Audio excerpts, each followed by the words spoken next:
Sorry, update. Fucking friend rang me. Um, Spider-Man 4. 1 second.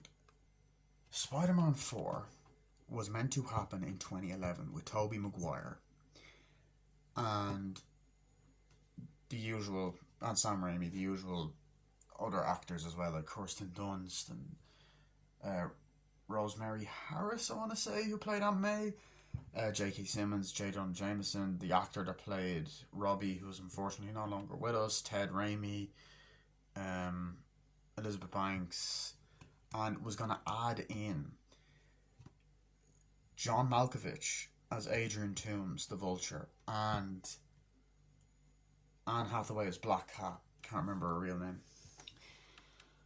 There was also talks of it possibly being about the Lizard. Apparently Rhino was meant to be at the beginning of it, and it was revealed that Bruce Campbell, his character from the first three, was Mysterio, Quentin Beck, which makes sense because he played three different characters, and it was going to be revealed in this movie that that was all the same character, and he was just incognito in disguise, which sounds awesome. And there's concept art and story footage, script was written, you know, and they were going to go into production, but there was problems with the script. The studio was trying to get involved, and obviously we know what happened with Spider-Man 3. A lot of people hated that film. I love it personally. I used to love it, then hate it, then love it again. Yeah, it's the weakest of the trilogy, but I don't think it's that bad, you know. And they didn't want the same thing happening again because studio interference fucked that movie up. So no, so Sam Raimi and Tobey left, and then within a week they cancelled the movie. Because I remember when it was happening, I remember being like, oh, I can't wait for Spider-Man 4. I remember hearing all the, back in 2010, like, oh, it's going to happen, filming in 2011, watching videos and stuff. And then they canned it, and then they rebooted it with Andrew Garfield playing Spider-Man, which he was a great Spider-Man as well. And we got Amazing Spider-Man 1 and 2, and then that happened. Same fucking thing happened with that. And they brought Tom Holland into the MCU, and Amazing Spider-Man 3, Amazing Spider-Man 4, and the Sinister Six movie got cancelled. And then obviously there was the whole Sony Marvel split in 2019 with Tom Holland Spider-Man, and then we got No Way Home, and they sorted it out. And then No Way Home brought all three Spider-Man into the same movie, as you know. Also re-uploaded clips on my channel, but still. Anyway. But it looks like we're finally getting it. Thank fucking God. Because I honestly would love to revisit this version of Spider-Man. I think they should make this the last one and not do a 5 and 6. Number it and make sure it's in Sam Raimi's style. Give him freedom the way he did with the first two in particular. You can still have it connected to No Way Home, but when you're doing the intro, which will recap the first three films, recap that as well. So yeah, basically, I don't know what my pitch will be for Spider-Man 4. My pitch, the more I think about it, okay, here's my pitch, right? You have the movie, High Top Films will probably come up with one soon as well, because he's a great YouTuber. That piece of paper's still in the fucking sweaty computer. Anyway. So my pitch for Spider-Man 4 is have the plot be about Tobey Maguire's Peter Parker and MJ. They're married, it's in present day, so let's just say 2025, right? Maybe I'm getting my hopes up, but considering everything going on with the actors' strike as well, I that might seem a bit unrealistic. The actors and writers strike, the Screen Actors Guild, all that. But just, you know, suspend our disbelief, disconnect reality, right? Law of attraction person said that with Spider-Man, Spiderwebs, high flyers. Anyway, so whatever. So you have the movie start off with a, you know, intro of the first three films, and then a recap of the first three films, and the No Way Home as well. Like just the way the intro was done. You have the Spider-Man 4, and you have the Danny Elfman music, even more epic. I think it should be Peter Parker and Mary Jane Watson. They've been married since the end of Spider-Man 3, but they obviously didn't get married straight away because they had relationship problems, and obviously they had to get past the fact that he hit her at the end of that film. And you could have the film open up with Peter standing over Harry's grave. Harry Osborn, aka Goblin Jr. when he cried, and putting flowers down, and then also mourning the loss of Uncle Ben. I would then have them, start to deal with more adult problems like paying the bill. I'd still have him be poor, but he's kind of struggling to pay his house bills or something like that. Him and Mary Jane, so he has real life problems, which it's taking a toll on their relationship. Or maybe not in the relationship, but it's taking a toll on both of them. Because rather than having the drama in this film between them two, maybe give that a rest and have them kind of be on the same side and they get stressed together. Have the relationship be really strong between them two. I'd also have that happen and the struggles of something, and as he's paying, or he has to go to this meeting or something. I don't know how the real world works. I'm still an adult. I'm a young adult, 23, whatever. I probably should know by now, but still. I do, but to a degree. But anyway, so as that's happening, he hears a big explosion or something crazy going on in the streets. So he sees a green kind of mist thing, and it happens to be Mysterio, Quentin Beck. So we get a nice opening scene of him fighting Quentin Beck and then capturing him and then bringing him into court, getting him arrested, similar to the old concept there of the original script for Spider-Man 4. So I'd like that, and he comes back, and then obviously because he left the meeting, there's more consequences. The meeting's over. It's just you have to have consequences for when he's Peter Parker. When he does something good as Spider-Man and he wins as Spider-Man, it's not good for him as Peter Parker. So just that. I would also have Rosemary Harris. Hopefully she's still with us because she's old at this stage. Touch wood. I'm not sure if she's retired. I don't think she's retired actually, so that's a good thing. I would have her character, the character of Aunt May, be sick, be dying, and this is also taking the toll on Peter and MJ because they're close with him. And Peter is doing everything to maybe pay her hospital bills, which is actually, I think, a plot in the comics, but it's definitely a plot in the, I believe, Spectacular Spider-Man. So he's still working at the Daily Planet, but he also is taking another job on the side, and he's trying to get a full-time job at Oscorp and turn it into a better company. So everyone is also dealing with the fact that Willem Dafoe's Green Goblin just appeared out of nowhere, and Alfred Molina's Doc Ock appeared out of nowhere. So in this film, they're going to be allies to kind of help out, and try to kind of become better people. But they're not working in Oscorp. I don't know. They might just help me out with certain things. And Dr. Connors and stuff like that. So he's trying to get a job at Oscorp, and there he meets Adrian Toomes. Now, this is where I'm going to steal a little bit of a plot from Spectacular Spider-Man.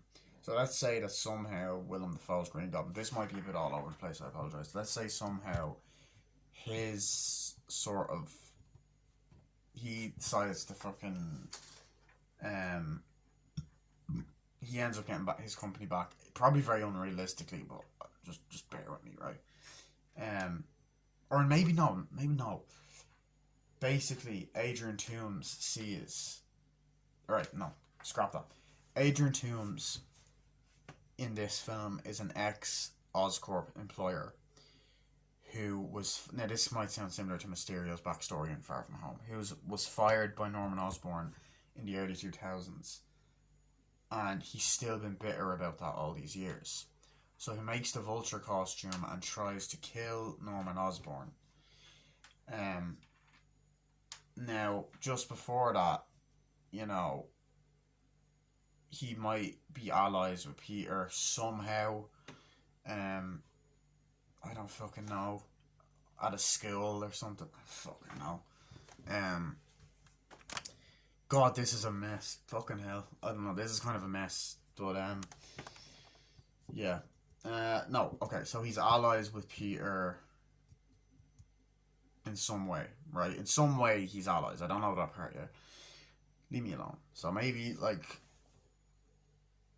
he was rehired by Oscorp, but he's still bitter about Norman firing him and treating him like a child. And then Norman comes back and treats him like a child when visiting. So he gets fed up with this, but somehow, he's trying to look at these big experiments, and Peter's like, oh, that looks cool.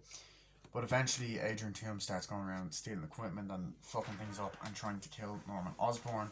So Peter Parker has to try and stop him. And then, on top of that, we also have his daughter in the movie. I believe that this was originally meant to be the plot, or it could be different. And we have the Black Cat first appear.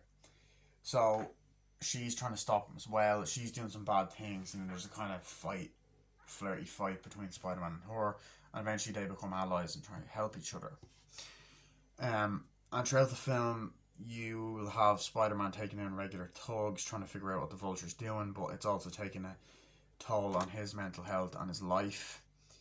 And essentially, he's trying to fix Aunt May, and everything is kind of fucking his mental state up, and he's fallen into almost a deep depression, similar to how he was in Spider-Man 2, except that he still wants to be Spider-Man.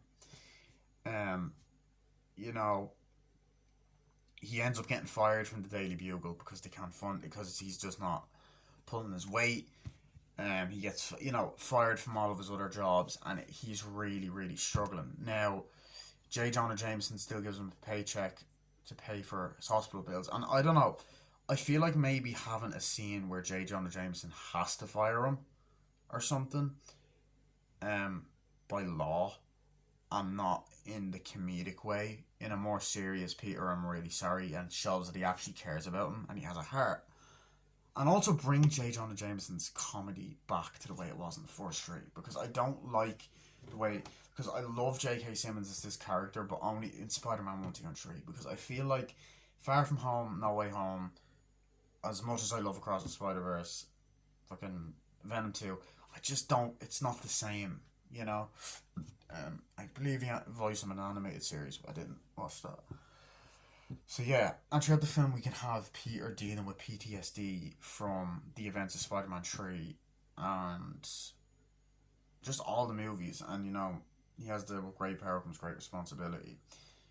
I'd also have a scene where he's fighting off, and then Aunt May tells Peter that, look, I know that you're Spider-Man, in a really emotional, heartwarming scene like I've known since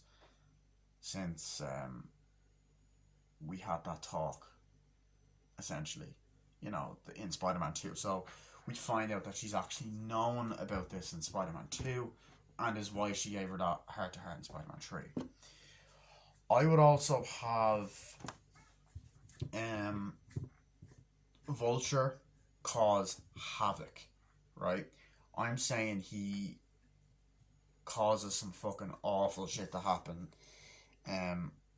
He tries to murder a bunch of people, blows up people. I'd say you could have Gwen Stacy working at Oscorp in this version, even though she'd done that in Amazing Spider-Man.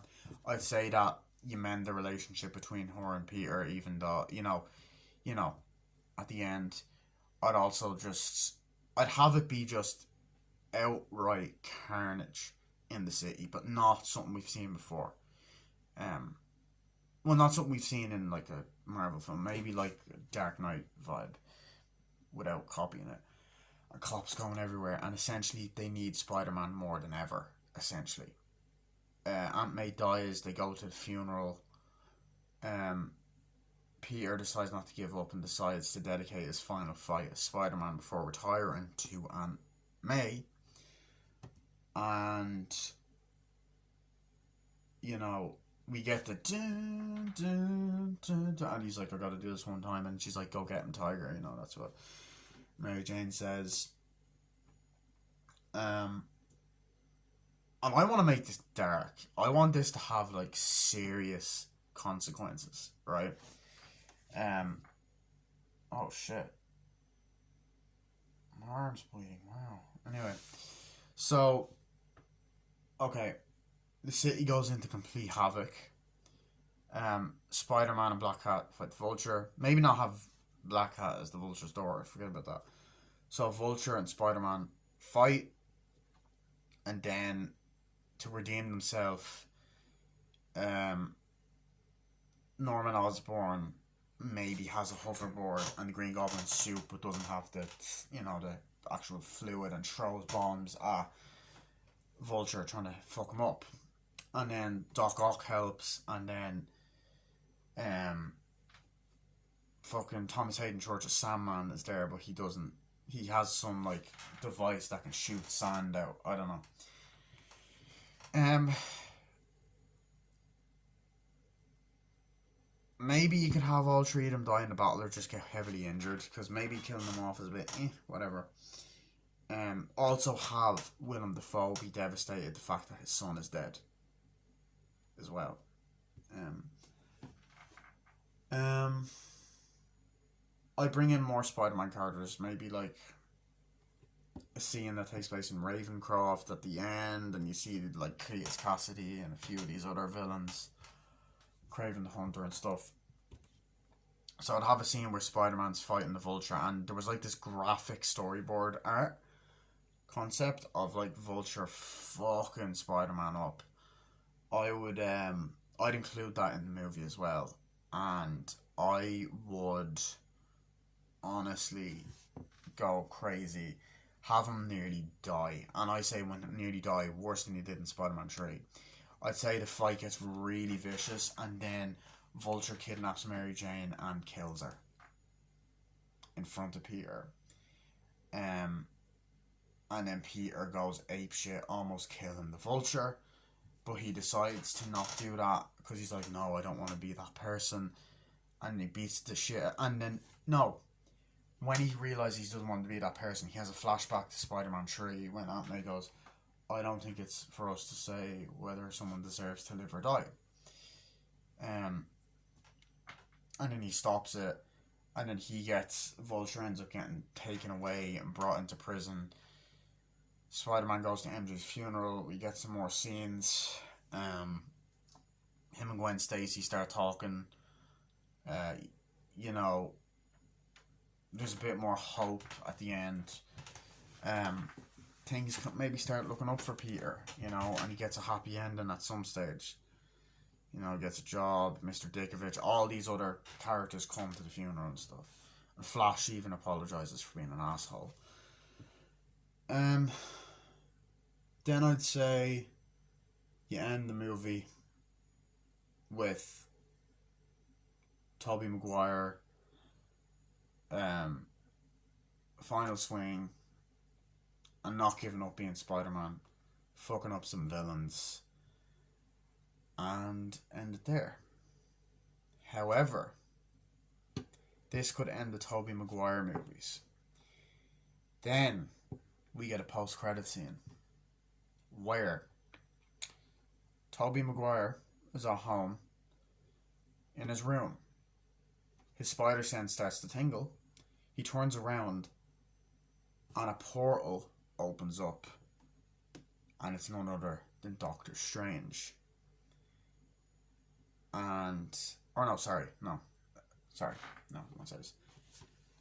A thing just crashes open, and America Chavez and Doctor Strange come out and say, listen, we need your help with something. No, I've got a better idea. Spider sense starts to tingle. Here's havoc on the streets. He jumps out, and it's none other than Kang, who wants to wipe out Tobey Maguire's universe. And out of nowhere, Andrew's Spider-Man comes and spins his web to try and stop him, because he ends up in this universe. And he's like, Peter 3, what are you doing here? He's like, I'm sorry, Peter 2, I gotta do this, And then you could have, he's like, oh, another one of you. Wow. And then you could have another superhero come out. You could have Eric Bana's Hulk, Ben Affleck's Daredevil, Jennifer Garner's Elektra, Nicolas Cage's Ghost Rider, Hugh Jackman's Wolverine, Wesley Snipes' Blade, and Ryan Reynolds' Deadpool. And they all come out of these portals that are opened by America Chavez, who's been traveling the multiverse. And essentially, they're like, okay, you're going to need to come with us. And he's like, what? And then maybe Kang goes, no. And then they disappear. Or they're about to fight him. And then it says, Peter 2, or Tobey's Spider-Man, will return in Avengers Secret Wars. That might have been, look, I'm sorry, this was probably all over the place. Maybe that's not the best idea, but like, I'm not trying to put myself down, but like, realistically, it was a bit messy. But I'd have something along those lines. Obviously, a bit more of a tidy version. I think it could be good to just keep it Tobey Maguire's movie. But then if you have a post-credit scene, that's when you add more heroes and say, listen, we need your help. And we find out they're building a multiversal team to stop Kang. Multiversal Avengers. Is that a band? You know, what is that? You know. But yeah, I'm looking forward to this movie, whatever it is. I cannot wait. You gotta have the original Danny Elfman music, the original opening. Obviously, there's going to be the Sony logo and the Columbia logo now, which was just the Columbia logo back in the day. But I love the Spider-Man movies. I love the first one. I think it's a fucking classic. I think Spider-Man 2 is my favourite of the live-action ones anyway. Spider-Man 3 I love as a guilty pleasure. The Amazing Spider-Man I love, and The Amazing Spider-Man 2 I love as a guilty pleasure. I really love Spider-Man Homecoming, Spider-Man Far From Home, and I fucking love Spider-Man No Way Home. Spider-Man Into the Spider-Verse is a masterpiece, and Spider-Man Across the Spider-Verse is phenomenal. Venom and Venom Let There Be Carnage are two guilty pleasures, and Morbius is bullshit. And I'm curious about Kraven the Hunter. I can't wait for Beyond the Spider-Verse, and I cannot wait for Tom Holland's Spider-Man 4, and hopefully Andrew Garfield's Amazing Spider-Man 3. So, yeah, guys, that's my take on Spider-Man 4. Hope you guys enjoyed. I will see you guys later, and bye.